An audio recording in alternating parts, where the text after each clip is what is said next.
Naghahanap pa kayo ng isang budget-friendly na lugar na kung saan mapapawi yung init na nararamdaman nyo? Well, I got you! Alam nyo ba, for only 30 pesos, ma-enjoy nyo na ang gantong nature trip.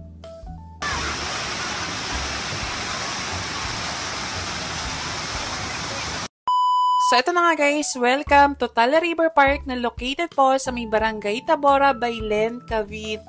Pwede po kayong gumamit ng Waze or Google Maps para mas madali nyo pong malocate itong lugar na to. Pero to tell you honestly guys, kung plano nyo pong pumunta dito, kakailanganin nyo po talaga ng sariling sasakyan. Kasi nga po, medyo may kalayuan din po talaga itong lugar na to. So, ito na nga po, bago po kayo makapunta sa mismong ilog, may babayaran muna po kayo na 30 pesos para po sa environmental fee. Kumbaga parang yun na rin po yung entrance fee nyo. Tapos dito naman po sa may kaliwang banda, iyan po yung mga cottages na pwede nyo pong rentahan. Usually, 500 pesos po yung mga renta po sa mga cottages dito. At eto na nga po mismo yung ilog na dinadayo po sa lugar na to.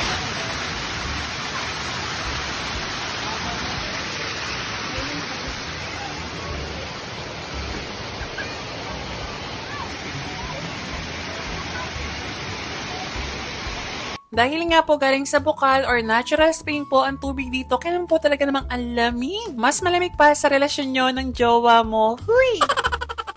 Nga pala guys, hindi po mandatory o required po na kukuha po kayo ng cottages dito. Nasa sa inyo na po yun kung gusto nyo po mag-cottage or hindi na lang po. Pero kung marami naman kayo, much better na kumuha na lang kayo ng cottage kasi mura lang din naman po siya. Nga pala, since ito ay for public, expect nyo na po na marami po talaga mga tao dito. Especially during holidays and weekends. And since ito ay budget-friendly, kaya naman don't expect too much po dito po sa lugar na to. Especially guys, sa mga medyo masiselan, tapos nag-expect ng mga malaborakay, mala 5-star na paliguan, abay doon na lang po kayo sa far away.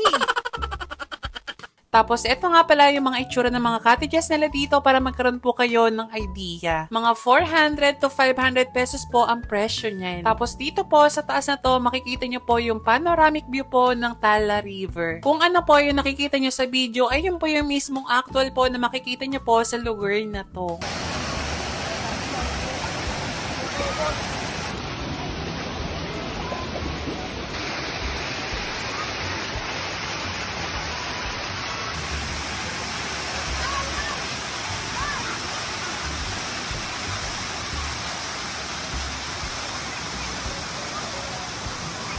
And honestly guys, para sa akin, nothing special naman sa lugar na to except me. Huy!